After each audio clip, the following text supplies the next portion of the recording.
Hello and welcome back into the Fantasy Sanctuary. Slight change of plan tonight. We were all geared up and ready for the 350 FFPC Fantasy Pros Championship, but it's not fielding time, so we're pivoting. We're going over to $100 DK best ball draft. Tom, disappointed, but how are you doing? Yeah, I mean, we've been trying to time one of these $350 Fantasy Pros Championships for a few weeks, and pivoting a redraft, it feels right. It's about that time. We've got 15 days until the season starts, so it's time to start thinking about those redraft leagues. But we will get to it. Maybe we'll do it one Sunday evening instead, when we know that the time difference is going to align a little bit better. But yeah, I mean, it's a good time to be drafting. I feel like there's lots of news and notes which we can be taking advantage of right now. And, any day is a good day for drafting. Absolutely. So we're in the lobby ready to go, Tom. How close are we to fill in that contest? Yeah, let's jump in and see. We've got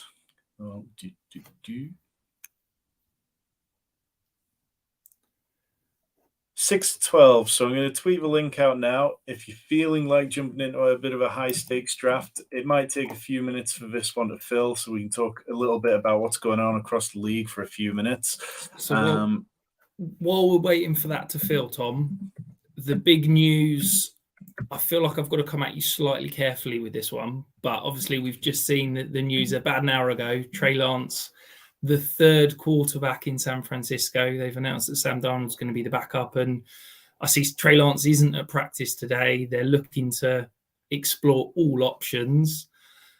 I appreciate, you were a big fan, big believer this time last year. You got out quite quickly once that injury happened. Do you think there's any interest, any potential for him moving forward as an asset?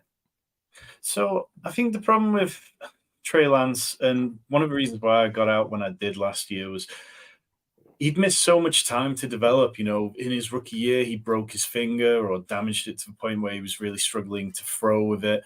And the point where he couldn't throw properly, he couldn't develop that point. And then last year, the moment that he then isn't able to be on the field, even taking practice reps or being around game days, that's just a huge knock. And for me, it was just, that was it. It was kind of over. I got out in most dynasty leagues. I got out pretty much as often as I could. And I mean, it's sad, it's a young man who came into the NFL, plenty of hype. And, I was definitely guilty of hyping him up as well. And he looked like he had bags and bags of talent, and it just hasn't worked out. But I mean, we've seen how many quarterbacks over the last few years who were drafted inside the top 10 not work out. And it's just part and parcel of the game. You just have to move on and be willing to get off a player when it's necessary.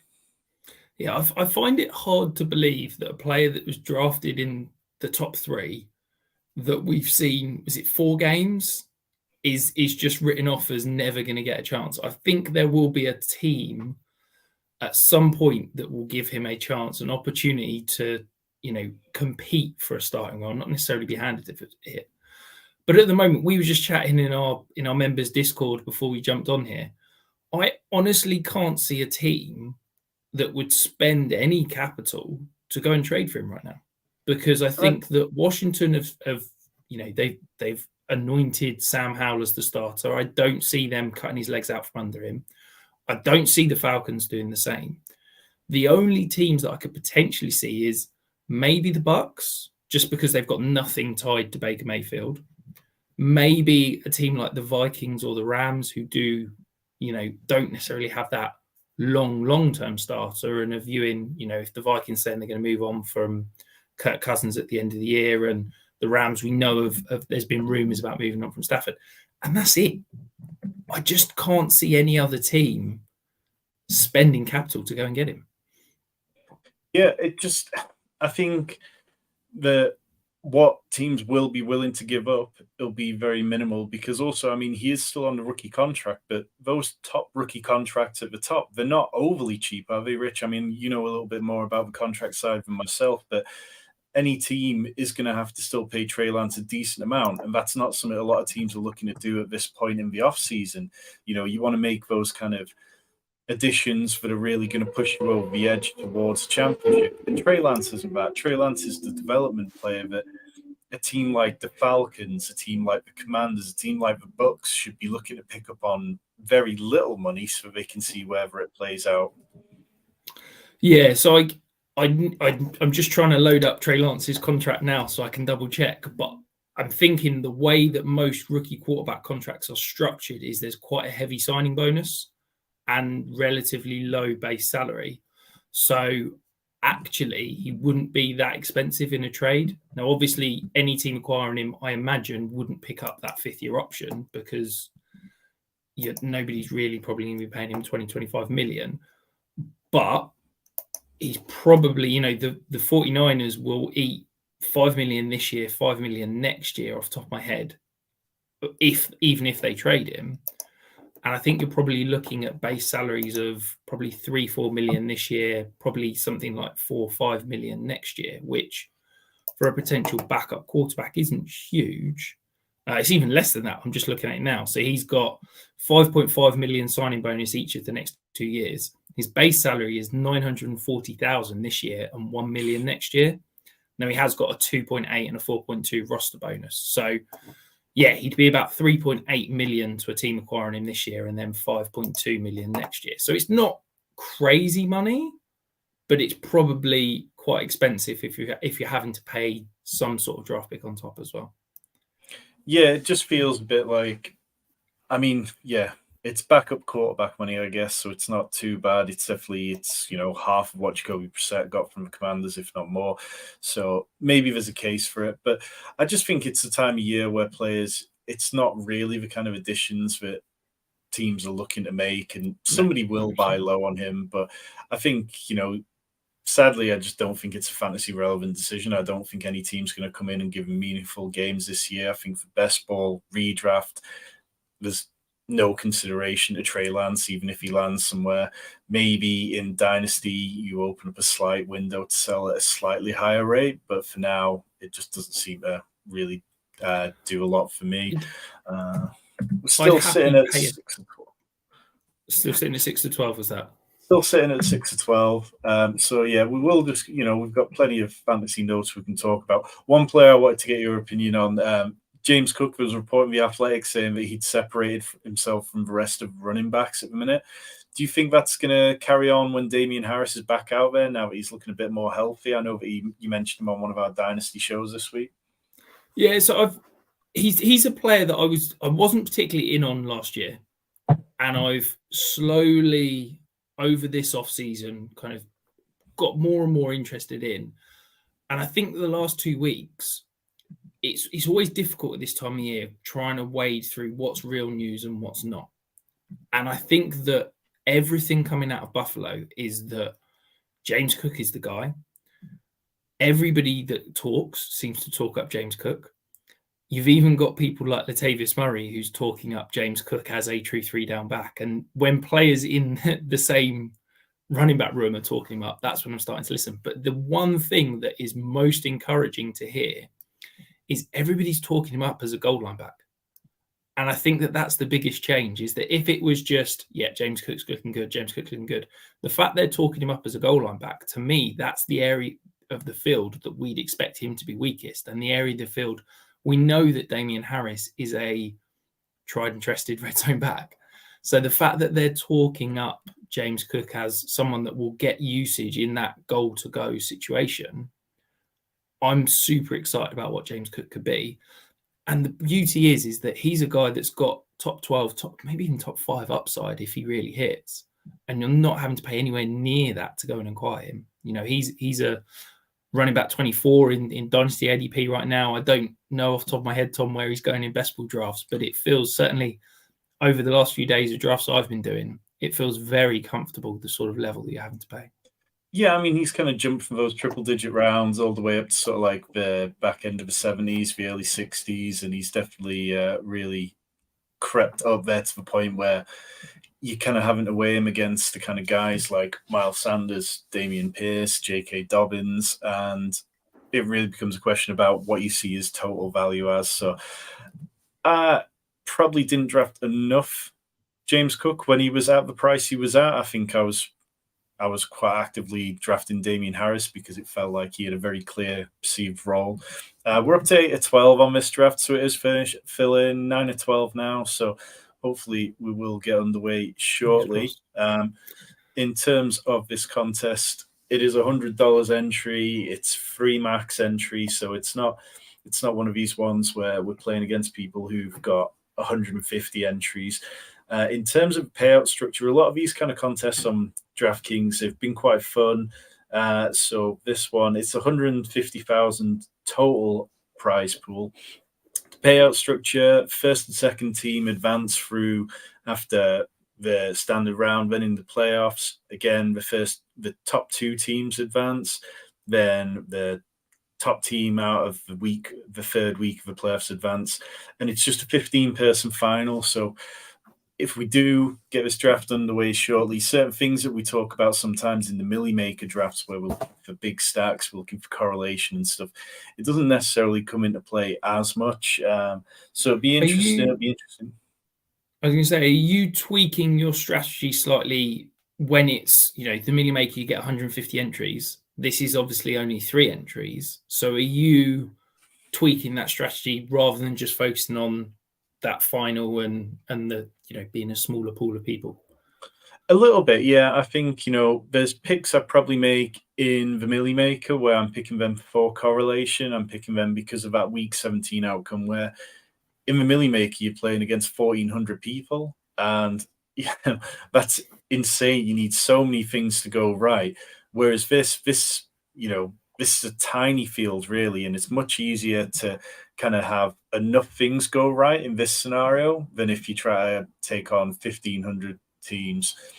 So we are at 9 of 12. I'm just going to tweet out the link again.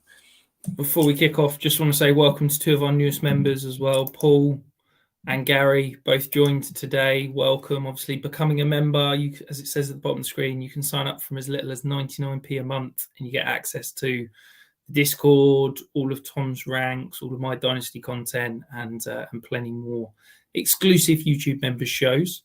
Tom, the other news that's broken in the last couple of hours, Corey Davis has retired. One of my favourites. I loved watching him. Felt like a player that did all the dirty work, great blocker, great route runner, great teammate. Never quite got the accolades in terms of fantasy that his draft capital certainly would have hoped, and certainly as me as a person that had a lot of rookie Corey Davis shares would have hoped. Do you think that makes a big difference to the Jets receiving room for the guys like Allen Lazard or potentially even someone like McCall Hardman? I think it's interesting because Allen Lazard's a player whose ADP just hasn't really changed throughout the entire draft season. It's been between 110 and 120 virtually the entire way, because nothing came out that made you think, okay, well, I need to move Allen Lazard up or I should be fading Allen Lazard. He's playing with the same quarterback he's been catching passes from for 5 years. He's not a particularly impactful player. He's averaged like 8.5 half PPR points off the top of my head per year. And it's like, okay, well, what is the upside here for Allen Lazard? But now, if you tell me that the only competition behind him is Randall Cobb and McCall Hardman, then it possibly just gives him just ever such a slight tick up. But are you going to take him over guys like Rashod Bateman, Odell Beckham, the 2 Ravens who are always around that area, Elijah Moore, who's around that area? I'm not sure I would. I mean, like, you kind of get to that point where it's like, okay, Elijah Moore's at pick 97, Odell Beckham at pick 100, Kadarius Toney at 103, Bateman at 107, Burks. And then it's like Dubs, Nico Collins, Lazard.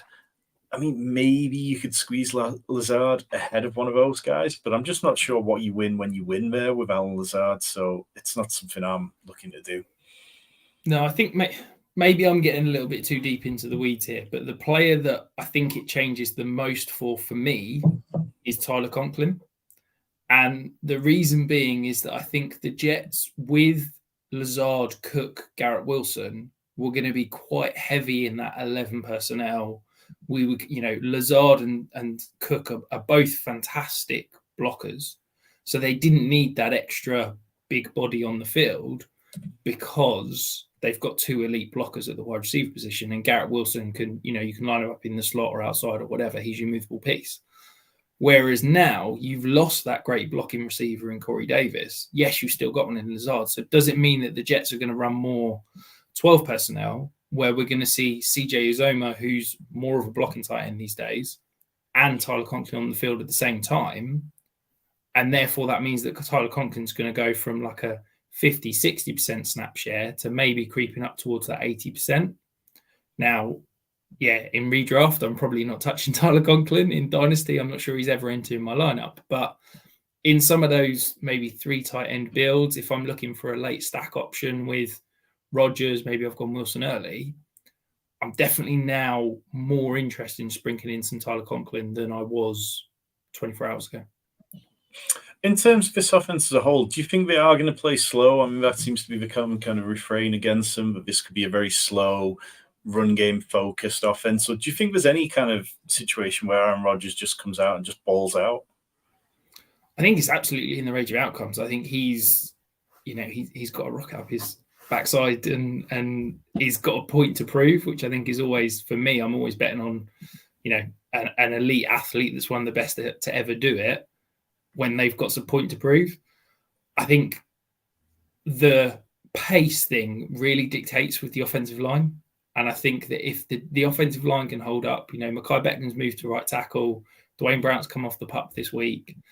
If those two can hold up, then I think the Jets are going to be able to play fast. But if the offensive line falls apart and we start to see injuries and it's not where it needs to be, then I'm concerned that the Jets will need to slow the game down, will need to play that ball control and try and grind teams out more than perhaps they could. But I think that what the Jets are built with their defensive line is to get off to a fast start, get up, and then unleash that incredible defensive line unit that runs like 9-10 deep in terms of potential pass rushers that then will be able to destroy teams and put them to bed. And I think that that's how the Jets are going to play as long as that offensive line holds up and doesn't fall apart.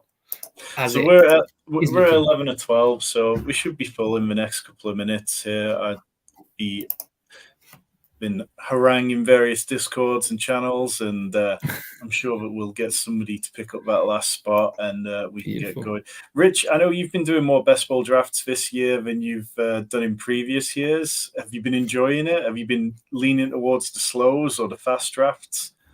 I'll be honest, I've absolutely loved it. I think, you've fully corrupted me and converted me into the ways of best ball. So I'm 91 drafts in now. So I think I've maxed all 3 of the $3.20 max entries. I think I maxed a lot of the single entries around that sort of $3-4 price range. And I don't know how many I'm in at the moment. I think I'm about 15 deep in the Millie Maker. I've absolutely loved it. I've definitely lent more towards the slows. I think me being my dynasty hat on, being able to just switch off and not think about a draft pick until I've got a gap that I can properly think about the draft pick and really dedicate some time to making sure I'm making the pick. I think I'm better at drafting fast, which is probably not a good place to be, considering probably 2/3 of my drafts have been slow. It's just, I'll be honest, finding an hour that I can carve out to be like, right, I'm going to focus in and draft this draft has been hard work. So that's where I've been definitely leaning more towards the slows. I've loved it so far. Ask me again in 3 months. It's what my bank balance is saying, whether I've truly loved it. But at the moment, I think it's. Most people find that the first year is quite a big adjustment and quite a big learning curve, and nothing quite like the disappointment of playoff best ball for putting you back on your feet. But there's 15 days to go. So if you are still trying to get fasts in, it's definitely something you need to be conscious of. I worked out last night that to max the Millie and the DK $3 that I wanted to, that just launched, I need to do 4 drafts a day, which was definitely a moment where I was like, oh crap, where is the time then? 5 drafts at a time, Tom, and you've sorted. Well, that's going to be a little bit of it. That's why I have 3 screens at my desk so that I can sit and run three drafts at once without losing focus on any of them. We are still at 11 of 12. We'll give us another push on Twitter and see if we can get this filled. And yeah, in terms of any other news and notes around the league, anything stood out to you, Rich, this week? No, nothing. I've just seen a thing come through on my watch saying that Mark Andrews is not practicing. But Harbaugh said is dealing with something that isn't serious. So hopefully it's just a nick and not something massive. That would rather. How to ruin your day and make you grumpy just before you start drafting. Yep, so if you are here in the chat and if you're watching and if you do feel like jumping into this contest, we are waiting on one more. How much, as before we get kicked off in this draft, Tom, how much are you concerned about some of the players that are injured and aren't practicing? You know, the guys of like Terry McLaurin, Jackson Smith and Jigba, you mentioned Damian Harris.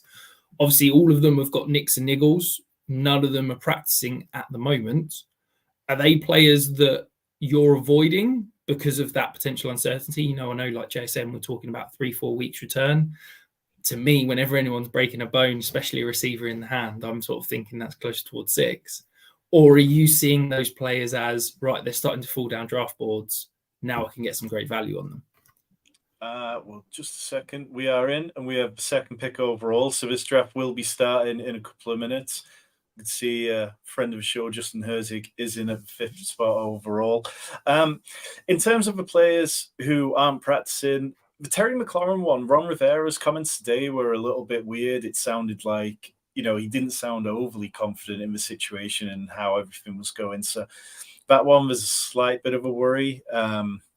I think in terms of everyone else, JSN I'm kind of fine with. I think most of the time I've taken JSN, he's been my 4th wide receiver, possibly even my 5th wide receiver in some builds. Definitely at least my 3rd wide receiver. So the thesis with JSN was always that he'd be having like an Amon-Ra St. Brown like end to the season, that he'd become a volume hog at that point. So I don't really feel like it's too big of a knock on him. In terms of other players, yeah, Damian Harris has plummeted down draft boards over the last few days. Let's just have a look at his ADP in here. Down to 154. I saw him going for 170s this morning. So there's definitely players that you do feel a bit more concerned with it when they don't have, you know, a complete role which you know is theirs and they're going to be able to just go back to it regardless of what happens over the next few weeks. But yeah, so pick 2. We'll see what the drafter at the 1 spot does. It'll be interesting for me. So I know that we did a couple of drafts a month ago, and it was at pick 2. It was Cooper Kupp was your player of choice, shall we say? You were picking him over Jamar Chase. With the injury, he was obviously back at practice today. Are you still Kupp over Chase, or have you started to diversify that number 2 pick? So, I mean, you can see my exposure down here. I'm 21% on Kupp at the minute. Draft is underway and Jefferson has gone. You know, I put my money where my mouth is. Let's go Cooper Kupp. I've got no issues with it. I think, you know, I've kind of been banging the drum all off season, but I think this Rams defense is going to be incredibly bad. I think that they're going to keep putting the offense in pass first, ball in the red zone at one of the lowest rates of any team in the league, because what Sean McVay does really well is draws up fantastic short yardage plays where Cooper Kupp can get open and he scores those touchdowns. And I have no qualms about it. I think by the time that I do my rankings update tomorrow, I'm going to move Cooper Kupp up to my wide receiver 1 overall. In best ball drafts, I'm not taking him ahead of Jefferson, but only because Jefferson goes at 101 so often that it's that kind of diversification thing of going, okay, well, Jefferson's not going to fall to me down at the 4, 5, 6 spot, whereas Cooper Kupp does. But I mean, I'm over 20% on Cooper Kupp. And in terms of dynasty leagues, I've got him in loads of leagues. Redraft will be someone I'll be targeting heavily. And yeah, just all aboard Cooper Kupp. And Do you find, so for me, I find early draft picks, it almost dictates my draft strategy in terms of, if I'm going Kelsey, then I'm probably taking Mahomes early. If I'm going, whether it's CD Lamb or Amon St. Brown, I'm trying to stack that week 17 correlation of that Cowboys Lions game. With Cooper Kupp, there's no obvious kind of pairing, shall we say, because I believe they play the Giants week 17 off the top of my head. There's no early pick because you might be lucky if Saquon gets back to you, but probably unlikely. But outside of that, there's no real avenue for you to go, whether it be a stack or a correlation. So does that change your strategy, or is it just a case of now you get that freedom to do what you want? Well, it does to an extent. I mean, you go back to a point where there was a brief interlude where you could get Cooper Kupp further back in these drafts and occasionally Saquon Barkley falling further in the second round. But that doesn't seem to be happening anymore, so you kind of have to bypass that one. But there's definitely ways we can get to that matchup and ways we can look for little correlations later on in this one. For me, what Cooper Kupp allows you to do is get the rest of the Rams stack very cheaply later on. It's something that, Van Jefferson, Tyler Higbee, Matthew Stafford are all very cheap, 14th, 15th round. And again, because we're only looking to take on like 15 people in the final of this contest, having those massive stacks doesn't matter to me quite as much. I'm more interested just building a super team, a team that's going to score an awful lot of points, and hope that can carry me all the way to the big prizes of this one. Yeah, FF's in the chat making that exact same point, saying, the correlation is not as important because of the advanced structure. Also, Phil Palmer in the chat saying, looking forward to seeing how we're going here, Tom. So no pressure. You've got plenty of people watching. If you are in the chat and you've not hit that thumbs up button, do us a solid, hit that thumbs up button, hit the subscribe button if you've not already. And make sure you're jumping in. Give us some thoughts. Who do you think Tom should be looking at picking here? Are there any players you're particularly thinking that are falling past ADP that are interesting that you want to hear us talk about? So any teams, any structures, any picks that's jumped out as slightly surprising so far, Tom, or has it been fairly chalky? I think the team on the 12 spot's gone for an interesting build, taking CD Lamb and Tony Pollard. It's not often that you see that pairing. You might see one of those, that's the area where we see both those players go. But it's not too often you see both of them there. And I think it's an interesting play. They play the Lions in week 17. So if you feel like that's a fixture which could be just an explosive one in this kind of small final, why not go with something like that? Because the likelihood of, the other 15 teams having a pairing of CD Lamb and Tony Pollard, it's quite unlikely. So it probably gives you some nice leverage. And that's the kind of thing that matters in these small contests. You're looking, okay, we're all going to be carried there by certain players. You go back to like Josh Jacobs last year. He carried so many teams to the playoffs. But then once you were in the playoffs, what kind of leverage did you have over the other teams that were there? And that's very much this kind of conversation. I think the Austin Eckler, Nick Chubb team is a nice one. I think, Jewel RB was very successful on DraftKings last year. Nick Chubb's been creeping up towards that first round.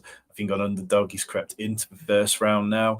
So I don't dislike that at all. It'll be interesting to see what this Travis Kelce team does here, whether they take Mahomes or whether they go a different way with it, maybe take T. Higgins. So. They've gone Jalen Waddle. I see Bijan going as the running back 2 off the board. Now, I know both of us are Bijan over Eckler, and I'm sitting very pretty with my 21% Bijan shares currently. Is he a player that you're surprised that he's gone ahead of Eckler there, or do you think that's what you're expecting? No, not really. I think in these kind of drafts, you get a little bit more go get you guys mentality at times. There's people are only doing a maximum of 3 drafts in this contest. So you want to get the guys who you want. So if that draft has been in 2 of these already, got no Bijan exposure, Bijan isn't making it back to you in the second round. So why not go ahead and get him? And I think Bijan's ceiling is absolutely as high as Eckler's is.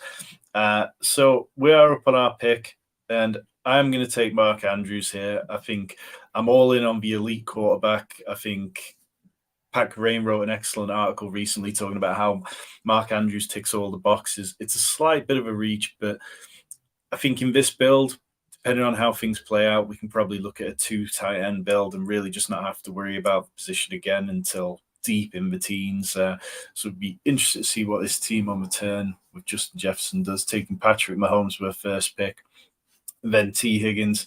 And I think you know where I'm going here. Talked about go get your guys. And for me, this is one of those starts. Whenever I get this in a draft, I just feel like I've unlocked the rest of the draft. I'm not worried about running backs because so many fall further down.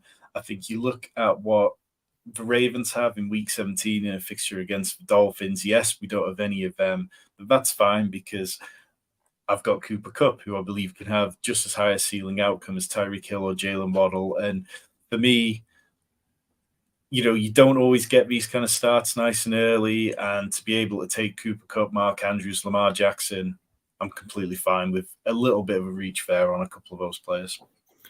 Do you find yourself where you're going elite tight end and elite quarterback early, it almost gives you extra roster spots that you weren't banking on to then assign to that wide receiver or running back position? Because, correct me if I'm wrong, but if we're going Lamar Jackson, Mark Andrews, we're probably looking at 2 QB and maybe a 2 tight end build. So it's giving you those extra spots that you can acquire more depth at the other position. Do you think that gives you more freedom?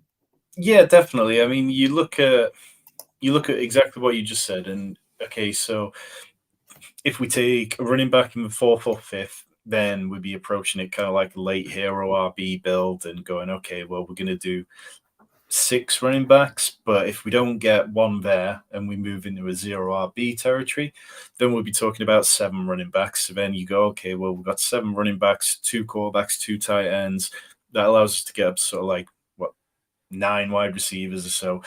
But equally, it means we could just sit at sort of 8 wide receivers and then just add on a 3rd quarterback or a 3rd tight end, depending on how the value falls and how the stacks fall and bits like that. So at this point on 20-round best ball, it leaves you open to a lot of different things. I think you look at Underdog and the 18 rounds, and it's a little trickier. I've definitely found over there on the drafts I've been doing with Joe that sometimes even if you take that elite quarterback early, that you can be chasing yourself on one of the positions. But on 20-round best ball, I feel like gives you plenty of freedom. So we've also got a 3 running back team to start. Now, I know you recently started a draft with 4 running backs. Do you think that that's an interesting build? I know you liked Eckler Chubb early, but following it up with Mixon, is that one too many for you at that point? Yeah, I feel like that's possibly a little bit of, Mixon might have made it back in the 4th round there. So I'm not sure I would have gone with that. I mean, but if you believe strongly that Mixon's value should be a 3rd rounder, then yeah, I get it. I'm not against this kind of start on DraftKings. One of the things that when I looked at the DraftKings Millie Maker data from last year, and if you haven't already checked out that video, it's on the channel. We'll link to it in the comments below after this video is over. And there were teams who started with 3 running backs in the first 4 or 5 picks. Most of them had success when they had it paired with an elite tight end, and all of them still got to 5 wide receivers through the first 9 rounds. So it's like you can build like that. And I think on DraftKings, you get your bonuses for 100-yard rushing games, you get your bonuses for receiving. That if you're looking at a single week where Austin Eckler, Nick Chubb, and Joe Mixon all have 100-yard games, that's 9 extra points which you've gained through bonuses. And that kind of difference can be huge, and it can be really difficult to come back against that if you're taking on that kind of team. So I can understand it. It's something which I've been trying to push myself to do a little bit more of. And, I think I've got comfortable being uncomfortable in wide receiver heavy builds. And now that we've seen the market pivot, you have to get comfortable being uncomfortable with running back heavy builds at times. So it's just always being mindful of how you spend your draft capital at that point and what you do with it there. So we're coming up here for your 4th round pick. Anything that's particularly standing out to you at this point? This isn't an area of the draft which I particularly enjoy at the minute. I think there's a lot of stuff that isn't fun. Travis Etienne's a player that I'm not interested in. Aaron Jones, not interested in. We don't need Joe Burrow. Christian Kirk, I was kind of interested in before, but now not so much. We could have gone with Darren Waller if we hadn't got Mark Andrews for that Week 17 correlation. But I'm going to take Drake London. I think he's a player that I've kind of gotten higher on him than Kyle Pitts, and I don't mind having teams where if I'm not taking Kyle Pitts, I've just bet on the outcome being that Drake London is going to be the focal point. I think that he can absolutely take a second-year leap this year. And as my wide receiver 2 on this team, I'm happier with him than any of the other options.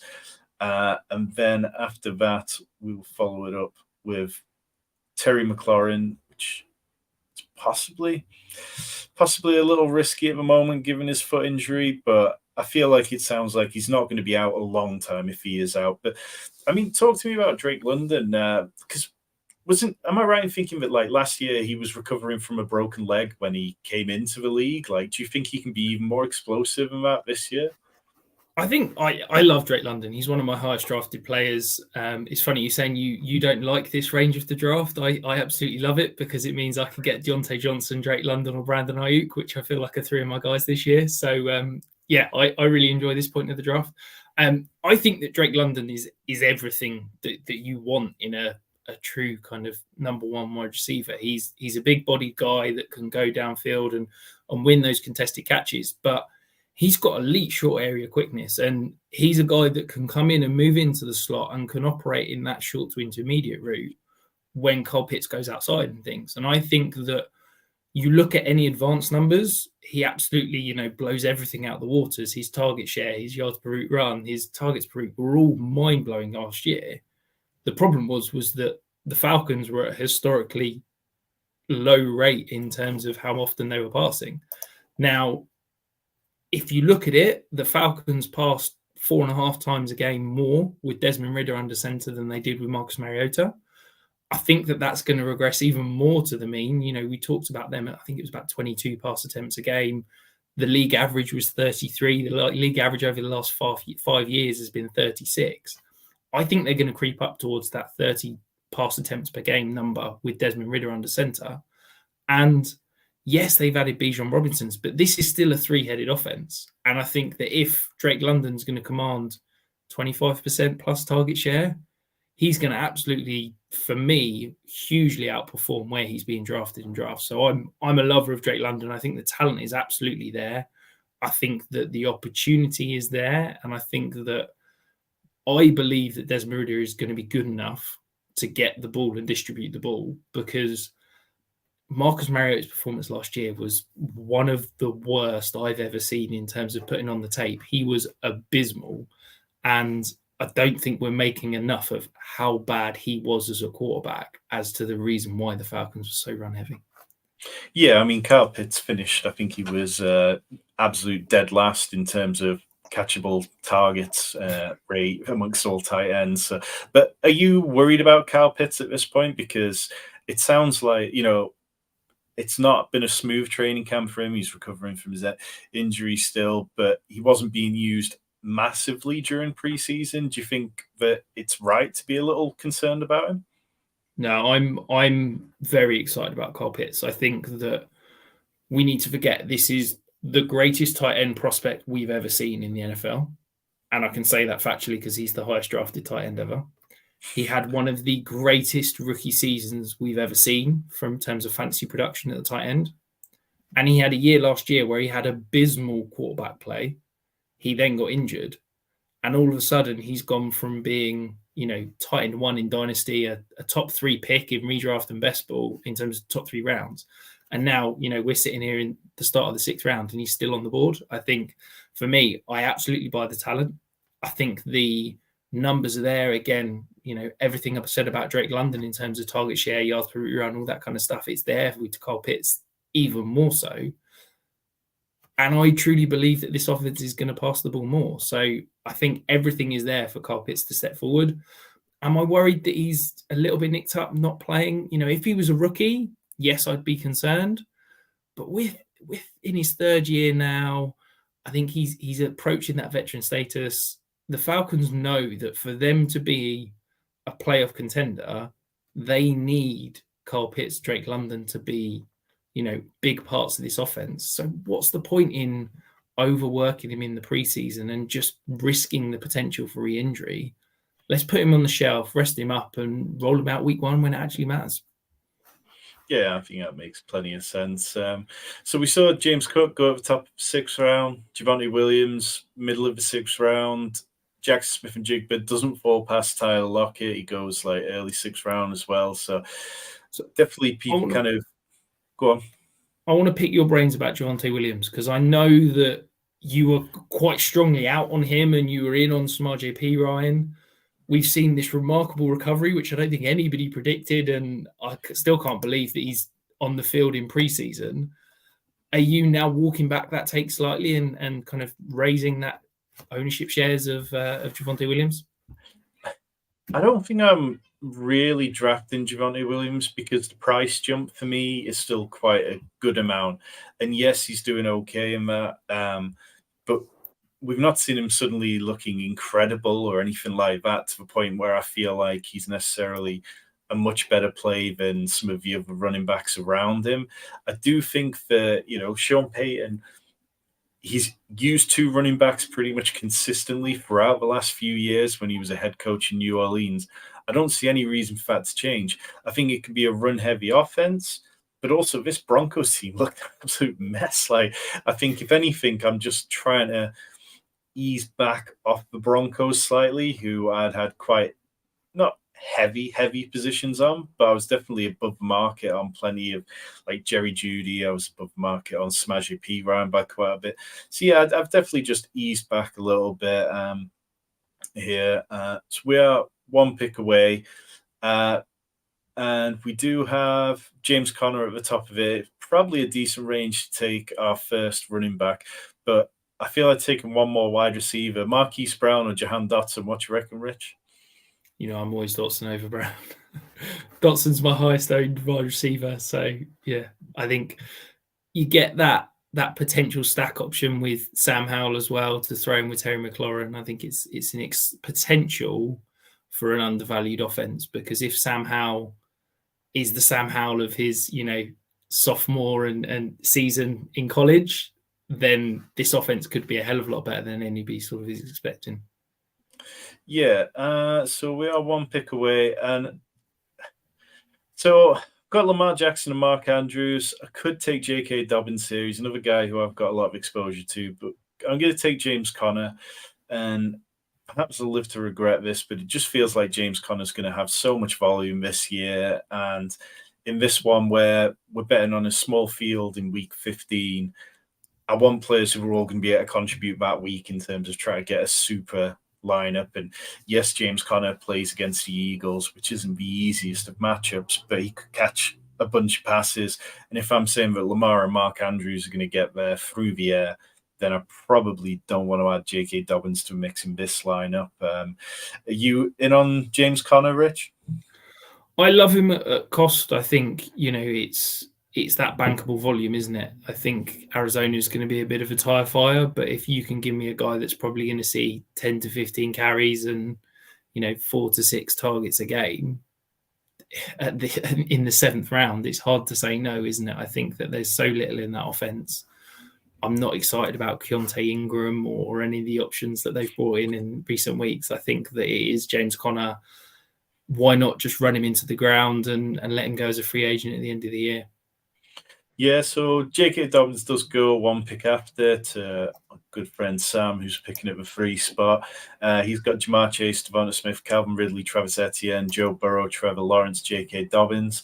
That feels like quite a nice build. I think if you're going to double tap quarterback, that's an interesting one to do. You can be completely done at a position, being able to get a couple of running backs by that point, as well as 3 what we're expected to be elite wide receivers. So, yeah, that one looks good. So, go on. On the Trevor Lawrence point, I don't know if it's just the drafts that I've been, but it's felt that he's started to fall in recent weeks. I don't quite understand it.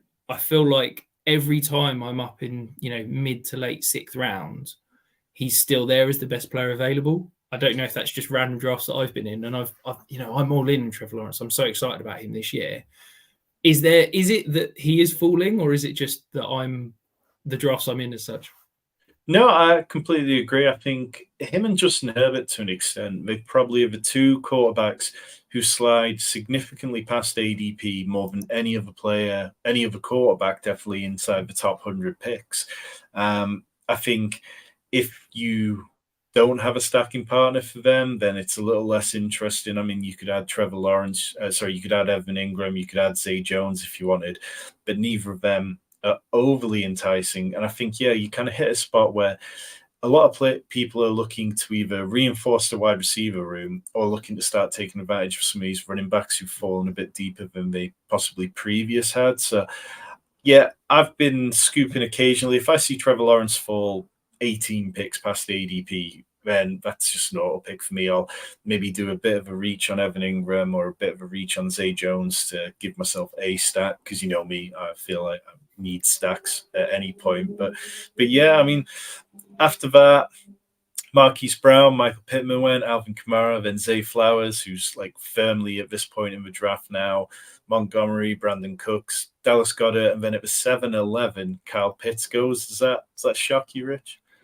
I'm shocked at how late he's going. I'll be honest. I think, as I said, I've got an awful lot of Kyle Pitts. So if I was in this draft, I'm not sure I'd have been able to pass him up this long. But the fact that he's going, to me, I can't see how you can take him after Darren Waller. I can't see how you can take him after George Kittle, and I definitely can't see how you can take him after Dallas Goedert. So, mind-blowing value. There's enough to be said there, isn't it? Yeah, I mean, Darren Waller's kind of jumped everyone on most sites over the past week. You know, time was where he was going in the 8th round, the 9th round, and now he is the tight end 4. And I wouldn't be surprised if he jumps TJ Hawkinson at a point, because it's just non-stop camp hype. I think people are very much buying in on him.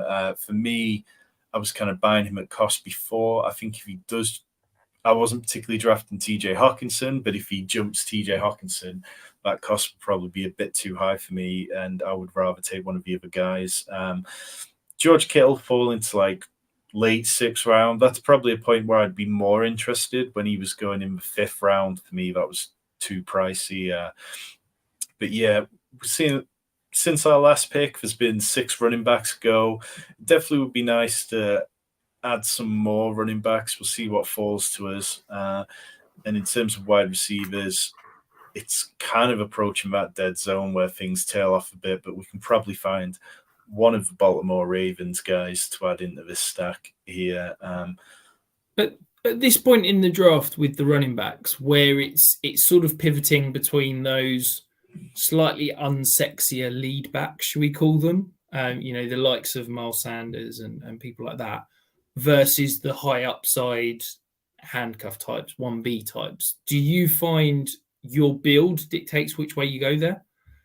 Sometimes, definitely. I think here, let's see what Sam does at the pick before us, but I'd be fine taking Pacheco here. I think Pacheco is an interesting player who's going to be good for fantasy. There isn't really any competition for him with the Chiefs. He's not a player I clicked a lot of whilst he was kind of dealing with little bits, but by all accounts, he should be healthy early enough in the season that it'll be fine. I think if Miles Sanders, he fell around past ADP, if he'd made it to us, that would have been an auto click. And then at this pick here, Beckham's gone, so we'll take Bateman 10 picks ahead of ADP. So definitely reached a little bit more than possibly is the most optimal. But again, it's a smaller contest from the DK Millie. I'm just looking to build that kind of super team out.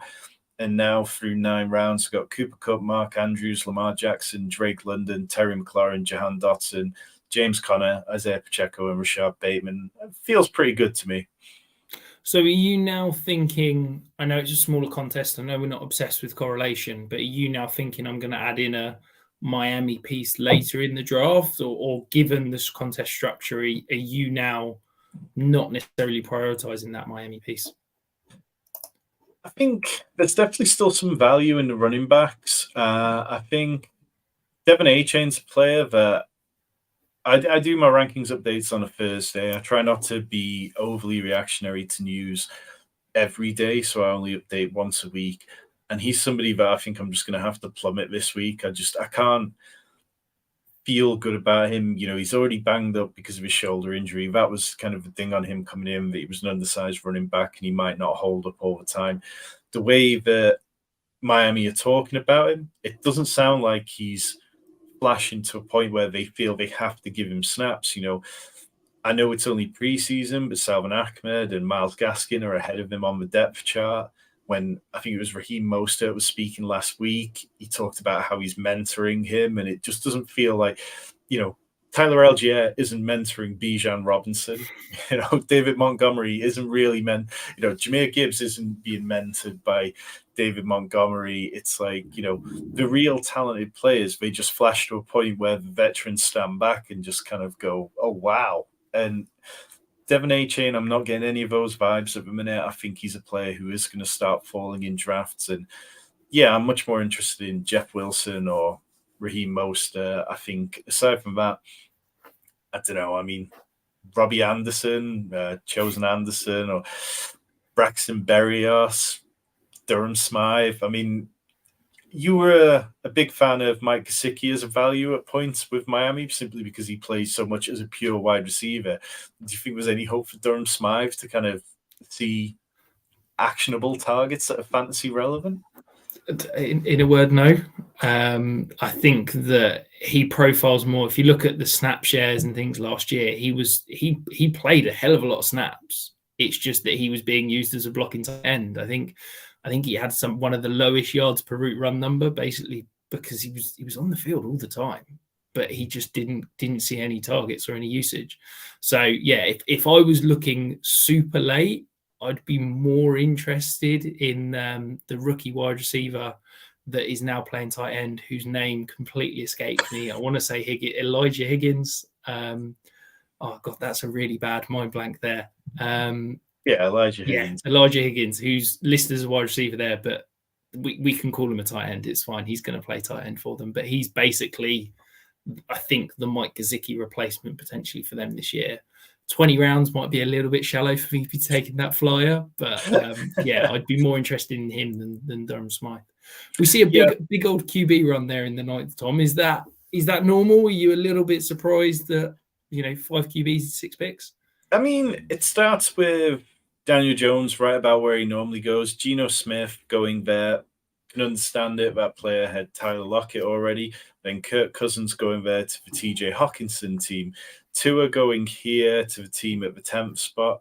No obvious stacks, but, when a QB run goes, sometimes that's fine. You can just embrace it. And then they come back around and get Anthony Richardson in the next round. So pairing him with Jonathan Taylor, who might not be there for too long. Dak Prescott, taking that there ahead of the team on the turn, who had CeeDee Lamb and Tony Pollard. I don't often get worked up when I get sniped, but that probably would have stung me just a little bit, particularly because that team already had Justin Fields. So maybe they're playing it, those kind of mind games where it's like, okay, well, I'm giving myself a better chance to advance out of this pod, and then when I'm there, I've got Justin Fields who can help carry me anyway. But yeah, I think sometimes when you go up in the stakes, you do tend to see these kind of little differences in drafts, and you don't want to be caught without a quarterback in a draft room like this, because it feeling like you walk away from a $100 draft with a bad team never feels particularly good. So in terms of your roster construction then, so you're a 1-2-5-1, is it? Yeah, that's right. How are you feeling about the balance so far? Yeah, feeling good. I feel like, this scenario of the draft where I quite like the running backs. We'll see who makes it back to us, but I feel like we can go running back here, possibly add another wide receiver. It doesn't feel like we need to completely focus our attention elsewhere just now.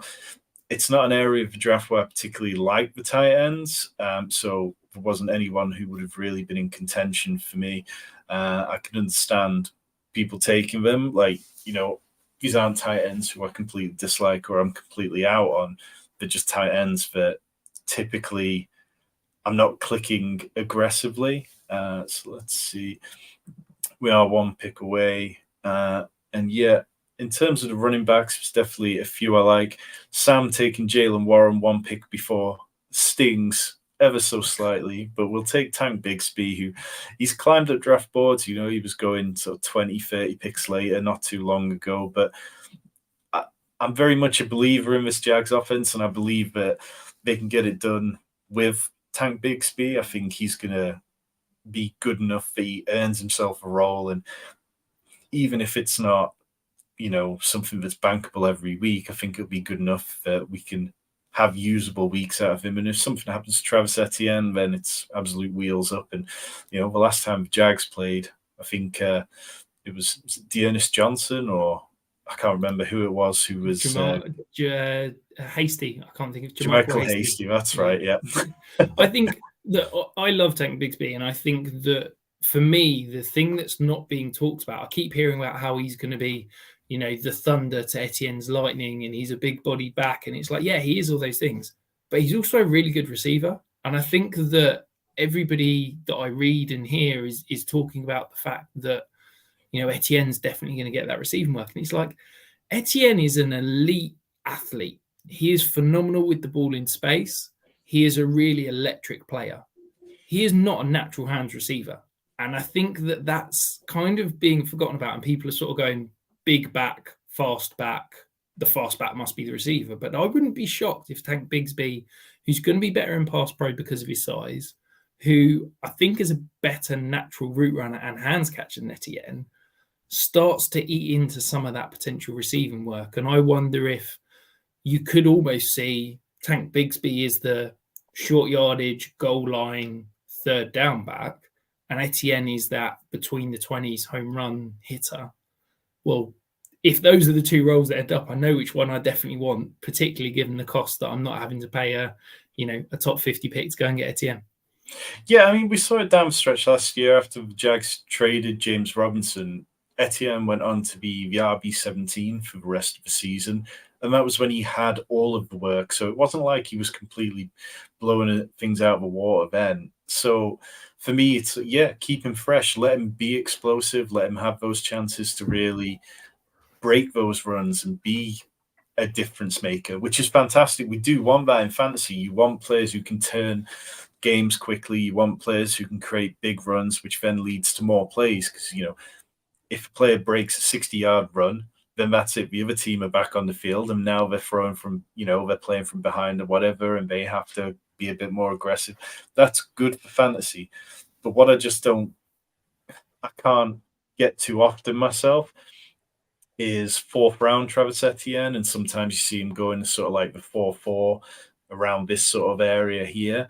And when Ramondre Stevenson's there, when Breece Hall's there, when Kenneth Walker's there, they're just players I like. But I also really like Mike Williams, Deontay Johnson, Drake London, Terry McLaurin, even Amari Cooper, I don't mind. So they're easy clicks. And of course, Debo and Jerry Jeudy are guys that I've been taking a lot of this summer. So yeah, definitely. But we're definitely seeing the quarterbacks go off the board at a healthy pace now. Like since our last pick, Jared Goff, and then Derek Carr, Russell Wilson, Aaron Rodgers. So be interested to see how the rest of this plays out. There's still a good few teams who have one quarterback and don't have a second one yet. But I feel like we've got options. We'll have options in Matthew Stafford, Sam Howell.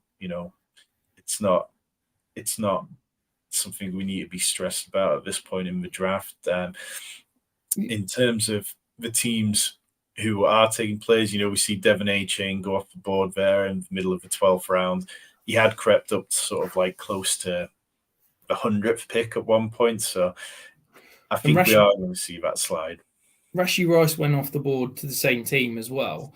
Now, he's a player that we've seen start to get some hype over the last game. I think he was caught eight of his 8 receptions on 8 targets.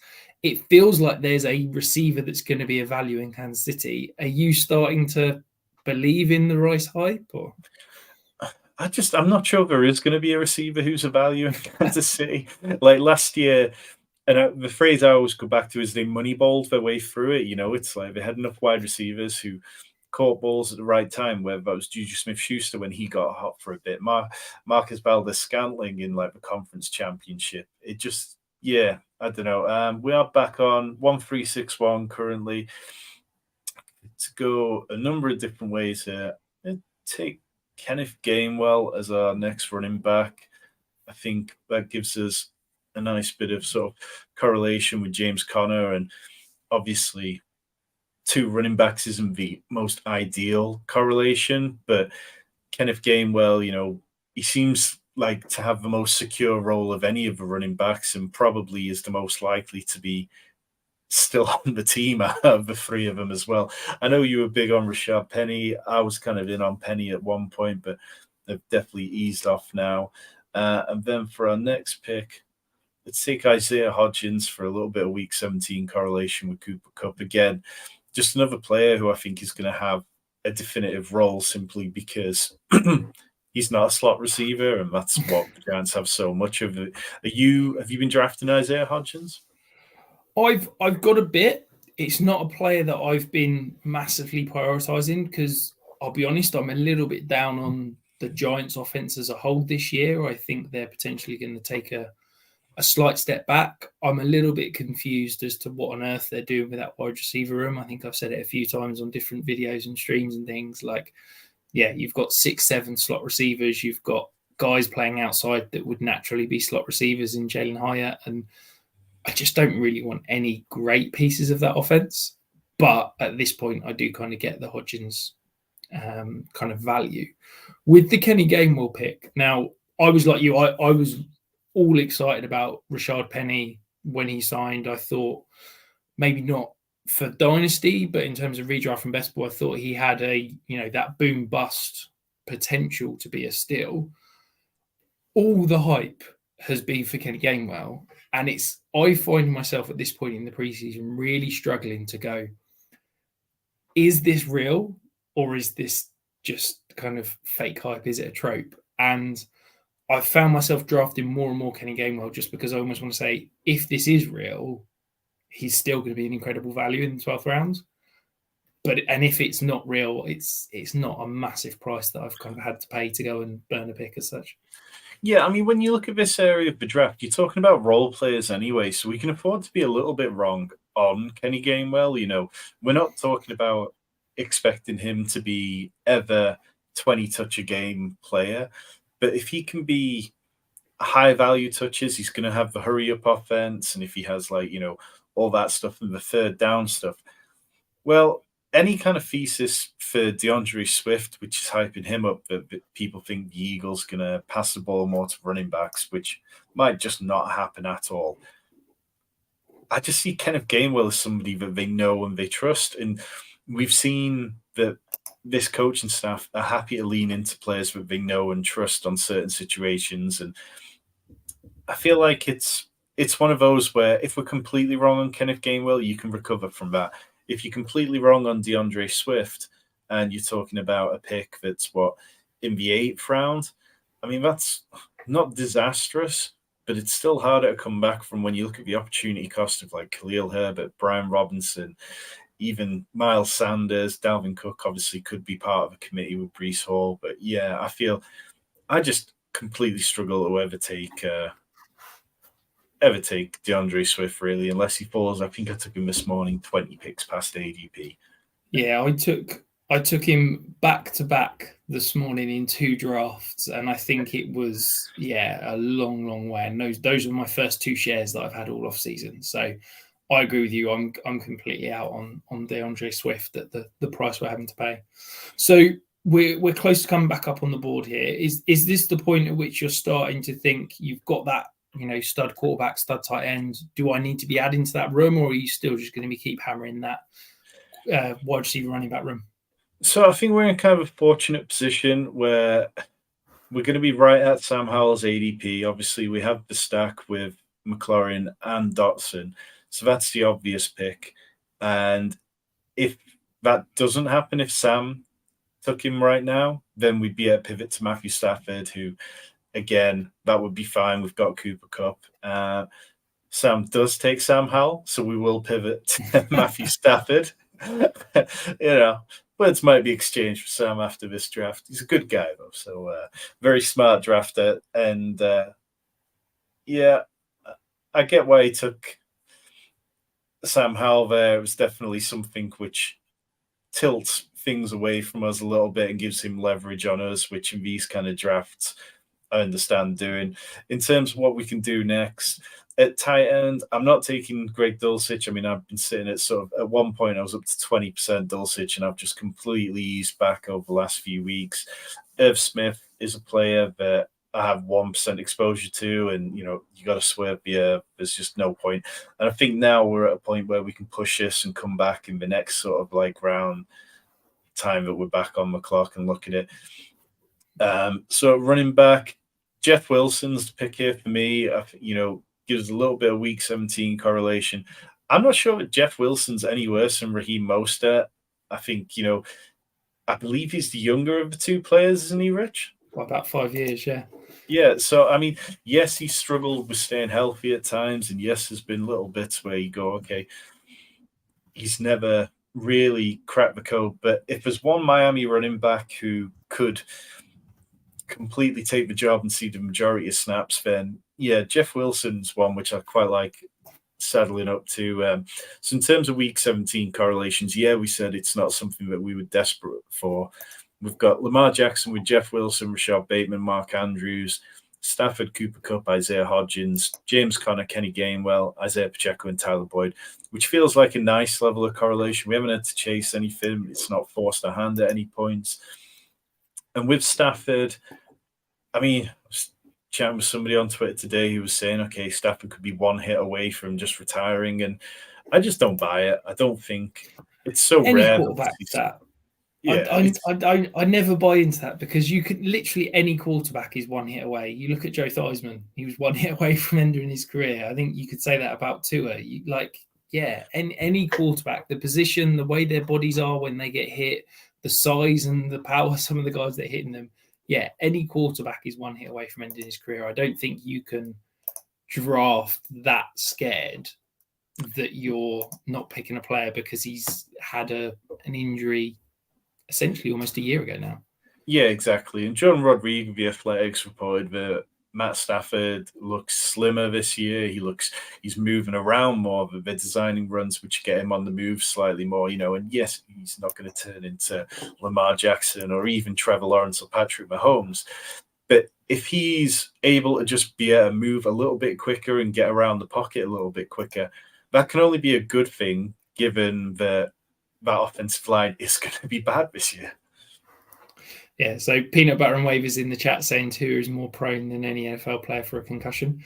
I agree, but I think any quarterback in the NFL is one hit away from injury. I don't think that, yes, Tua is more prone to get another concussion, but I don't think that you can say that he's more likely to have his career ended, because he could go the rest of his career without seeing another concussion, couldn't he?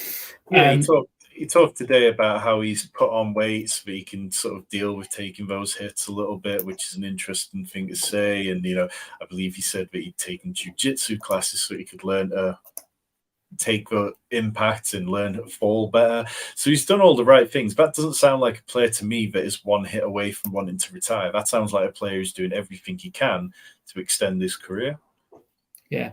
And back on it's taken me this long to load up the contracts, but back on the Jeff Wilson, Raheem Mostert point. So Jeff Wilson signed a 2-year, $6 million contract. Raheem Mostert signed a 2-year, $5.6 million contract. So there you go. The Dolphins giving Jeff Wilson that extra $400K. I always say follow the money. I'm not sure $400K is going to make much of a difference, but the difference is a difference. Yeah, definitely. So we're a couple of picks away. It's kind of like that area of the draft where really you've just got to round out position groups and stuff like that. We've got a 2-5-7-1. We only got one tight end in Mark Andrews. I'm going to look at the running back room first, though, and take Jerome Ford. Yes, kind of like the injury news is still bubbling away just slightly, but before that, it seemed like he was going to have a clear path to really being able to have a lot of touches. And nobody was drafting Jerome Ford for week one stuff. You're drafting Jerome Ford in the belief that the role can grow over time. So we'll take him there. And then probably need a tight end here. We could push it further, but there's nobody at wide receiver particularly worth going over tight end. I possibly would have been interested in Michael Mayer here. I think he's a good value, and I think he's going to outplay his ADP. But he's got a week 13 bye, the same as Mark Andrews. So let's take Tyler Conklin. You talked about him at the top of the show, that without Allen Lazard there, maybe this plays into him slightly more. And again, we're not chasing it. It's just one of those natural ones that's fallen to us. Jerome Ford, Tyler Conklin in week 17. If that's what you need, we're sorted. And so with talking on the Jerome Ford point, we talked about earlier about injuries, whether they're affecting our mindsets. We're starting to see certain players like Jerome Ford falling because of that potential injury. But you made a great point of you're not drafting him for the beginning of the season. So is that the type of player that you're taking the injury discount on and kind of grabbing that extra value? Yeah, absolutely. And I think, you look across other players in this draft, like Zamir White is somebody that last year I drafted plenty of because I wasn't a believer in Josh Jacobs. But now he's going up in sort of like the 14th, 15th round at times. He had 16 touches for like 60 yards last year. Like, he didn't impress then. And now, I'm not sure he's going to have any role whatsoever when Josh Jacobs comes back, which reports this week say he will report in time for the start of the season, because if he wants to get paid, he's going to have to. Kendry Miller was somebody I was taking more often when I thought that Alvin Kamara could get a longer suspension. Now I mix him in now and again, but I'm not overly aggressive on him. Donta Foreman. I mean, part of me thinks Donta Foreman could get cut. The Bears paid him very little. They love Roshan Johnson. They love Khalil Herbert. I'm not entirely sure that Donta Foreman definitely makes the roster. I find myself at this point in the draft leaning towards taking all of the same players. And I have to kind of force myself to diversify. Are you less likely to do that in this tournament where you've only got those 3 entries and you're just like, you know what, I love these guys late. These are the guys I'm going to get? Maybe. I think it kind of depends how things play out. Like, in this draft, I'm happy at the tight end position. I'm happy at the quarterback position. I think depending on how these picks play out as it comes up to us, I mean, we've got a 2-6-7-2. So Cooper Kupp, Mark Andrews, Lamar Jackson, Drake London, Terry McLaurin, Jahan Dotson, James Conner, Isaiah Pacheco, Bateman, Bigsby, Boyd, Gainwell, Hodgins, Stafford, Jeff Wilson, Jerome Ford. I feel good about the running back room after we pushed the 0 RB build to the 7th round before taking one. I feel like, that's not the strength of this team. But 6 running backs, we will add a 7th with the next 3 picks at one point. I think in terms of wide receiver, because we took detours to get Mark Andrews and Lamar Jackson, we've got Drake London as our wide receiver 2, and then McLaurin and Jahan Dotson as wide receiver 3 and 4. And we are going to want one of them in our flex every week. So it's kind of going, okay, I would like to add another wide receiver here. I'd like to add another running back. And then do we use that final other pick on if there's a quarterback who falls, there's still Jimmy, Mac Jones, Desmond Ridder who are there, Baker Mayfield, who's now been named the starter, which was quite predictable. Or at tight end, is there a player who's kind of interesting? And I don't mind these names, but there's none of them who I feel strong enough that I would prefer over a running back. At running back, it's not exactly amazing, I think.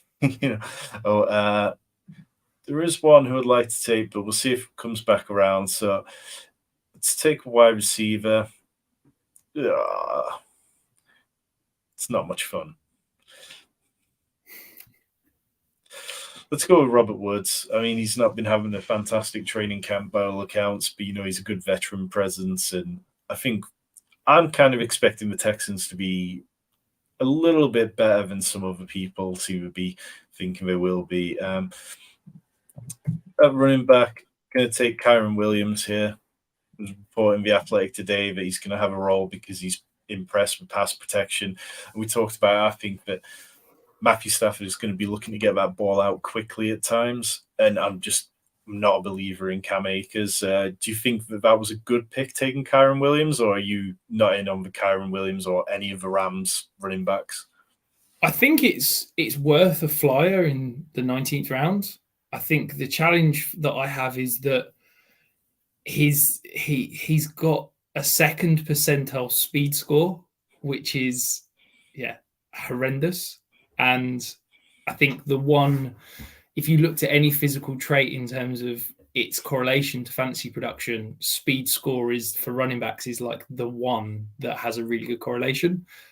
And that's a concern. But, there's always outliers. I think I'm with you. I'm not a massive believer in Cam Akers. So, yeah, I'm at this point in the draft, I'm happy to take it. The one guy that you passed up there that I'm kind of intrigued to talk about is Chase Claypool. I see you're at 3%. I find myself drafting Chase Claypool a lot because I'm kind of like, they spent the 32nd pick on him. There's some chance for boom because of the athleticism, because of the size. He's going to be a threat in around the red zone. Don't get me wrong. In Dynasty, in redraft, I want no part of him. But I'm kind of like in best ball, in the 20th round, I find myself steering towards him far too often. Is that a player that you just can't get on board with, or are you sprinkling some in? Well, let's answer this Dynasty question whilst we're on Dynasty kind of subjects anyway. Randy in the chat asked, Dynasty startup draft today, should I take Bijan or Chase at the second pick, PPR? Assume that's single QB, Randy. But Rich, which would you go with that? And then I'll answer you, Claypool. It's 100% Chase. Don't get me wrong, I love Bijan. I think that's he's going to be a superstar for a few years to come. But I just can't pass up the wide receiver value there. I think Bijan's, even if he is a stud for 4 or 5 years, that's probably the most. I think Chase, you can potentially push that towards 6-7 years. And I just think that the return on investment of the elite young wide receiver and tied to a superstar quarterback, you've got to go Chase. I'd probably go 3 or 4 wide receivers before I went Bijan, to be honest. Yeah, I mean, so going back to Chase Claypool, I don't mind Chase Claypool at cost. I think, as Peanut Butter and Waver says in the chat, Claypool late is fine. It's just, I don't really want a lot of exposure to him because I don't believe this Bears passing offense is going to be able to support anyone outside of DJ Moore. I think, maybe there'll be the odd week, but the Bears didn't seem to have any idea what to do with Chase Claypool when they acquired him last year. Like, he barely touched the ball. It was probably one of the worst trades we've seen in a while. And I kind of just struggle with it a bit. And I'm just not sure. The reports were that he just couldn't get his head around the playbook. And supposedly with 9 months, he's finally started to understand the playbook. So that's the hope that I'm clinging on to with my, I think I'm at 11%, which, is probably a little bit too rich. Yeah, so we've got 1 pick away. Tight ends kind of dried up completely. There's nobody I want there. I'm not interested in the tight ends outside of Jelani Woods sometimes. Wide receiver, your boy Elijah Higgins sitting up at the top. Let's not call him my boy. I'm not sure he's my boy. I mentioned him as an option. I need to take somebody quickly. Let's take Elijah Higgins. Why not, Rich? That's it. When he wins you 150 grand, Tom, I'll come knocking on your door. So we do have Justin in the chat saying, can we look at the team from the 5 spot?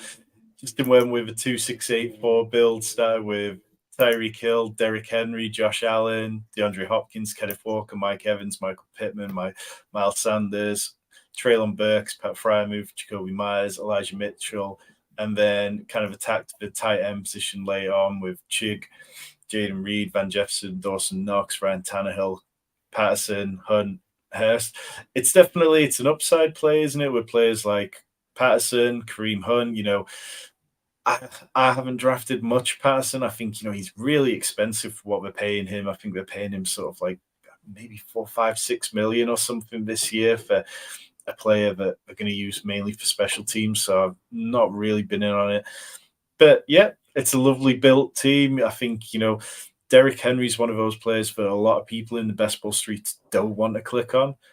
But he set career highs in, was it targets per game last year and yards per reception? I think he was pretty much getting to the line as quick as ever, Rich. I know you know a lot of those stats with Derrick Henry. Are you in on Derrick Henry for best ball? I think at cost, I really like him. If you look at his yards after contact numbers, if you look at all of his efficiency metrics in terms of taking the offensive line away, he was as good as he's ever been last year. I think the problem is that the offensive line was absolutely horrific last year, and therefore his yards before contact were, off the top of my head, I want to say 0.8 yards before contact, which was like, it was second worst amongst qualifying running backs. I can't remember quite how many running backs qualified.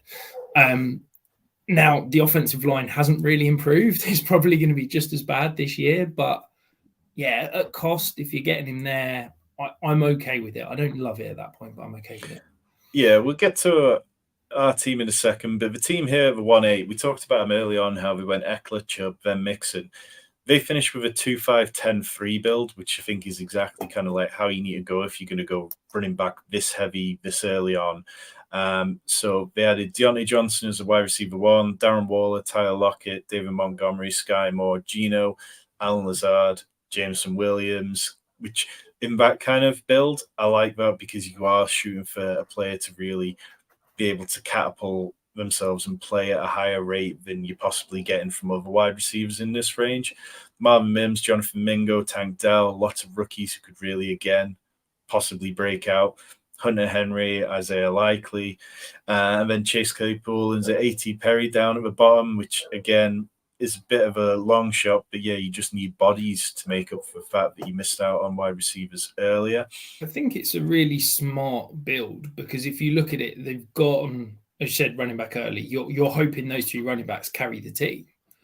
And then you've basically got, outside of Deontay Johnson, you've just got a whole host of receivers that are going to have spike weeks. And you kind of hope that, yes, those spike weeks line up and you've got rookies that are going to step into hopefully roles as we get to those later seasons. But if you look at those wide receivers, they all profile as, bigger bodied outside receivers or deep threats. And those are the kind of guys that may potentially have those spike weeks. So I think if you are going to go running back heavy, those are the type of wide receivers that you want to attack with volume later on, definitely. Yeah, so team next was Sam, who was drafting here. Jamar Chase, Devonta Smith, Calvin Ridley, Travis Etienne, Joe Burrow, and Trevor Lawrence, building out those two stacks around two very high-power offenses. J.K. Dobbins, Engram, again, stacked. Elijah Moore, Jalen Warren, Zay Jones, Tyler Higbee, Michael Gallup, Sam Howell, Brock Purdy. So going to 4 quarterbacks is definitely something I don't do, but I get it in these kind of tournaments. You might want to play a little bit of defense to keep them away from other people. We were definitely hoping that Sam Howell would come back to us for the Dotson McLaurin stack, and he's definitely just climbing up draft boards, so I can see it. In terms of our team, though, yeah, I mean, we kind of talked about it as we went through. I feel pretty pleased with everything. The last pick maybe was a bit of a throwaway pick, taking Higgins, but there wasn't particularly anyone I like there. There's a lot of the kind of guys that I take shots on had already gone by that point, and sometimes, yeah, hey, if you turn out to be the genius here, Rich, then we'll all be happy. But yeah, I think that should do it. I think everyone, if you've been here in the chat, we really appreciate it. Hit the like and subscribe button. And we will be back this week. We've got going to have some good guests lined up. We're going to be talking about undervalued wide receivers with Josh Norris, got undervalued and overvalued running backs with Dwayne McFarlane, undervalued and overvalued tight ends with Hayden Winks. Next week, Rich, you've got a Dynasty live show. So if you play Dynasty, that's one you're going to want to be in. Do you want to tell people what's going on in that one, Rich? Yeah, so we're going to try something a little bit different. It might be chaos. It might be some good fun. So we're going to do a live trade show. So it's going to be, you're going to be able to, share your teams with us, ask us. We're going to give you advice on whether you should make trades, also potentially some trades, some type of players you should go out and find and try and make.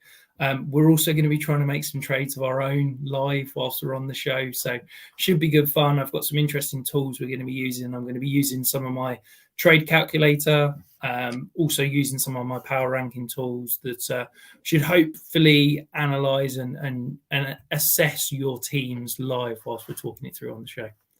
Yeah, we did have one question we'll get to before we get out of there from Peanut Butter and Waivers, asking how do we feel about George Pickens. Goes here at the back end of the 5th round. I've kind of come around on George Pickens a bit over time. I think last year I viewed him as this big plays, not big points guy. He was very boom or bust. He seemed to have a very condensed route tree. But this year, they've expanded that by all accounts. It does seem like he's incapable of making a good play without, having pass interference. But I think at cost, when you look at the wide receivers around him, I'm okay with it. It's a big swing that could work out great. I prefer Deontay Johnson, but I think you're the same, Rich. Is that right? Yeah, absolutely. I like Pickens. I like Pickens at cost. The problem I've got is that I much prefer other wide receivers in that range. I'd much rather Deontay Johnson, Drake London. I'd much rather Brandon Ayuk. I'd even rather the rookies in terms of JSN and Addison. So I've just found myself not drafting a huge amount of Pickens, but it's not because I dislike Pickens. It's the more that I prefer the other wide receivers in that sort of range. Yeah, so if you have been here tonight, we do appreciate it. Like I say, we will be back soon. We'll be back for more best ball next week. Hit the like, hit the subscribe button, leave us a comment.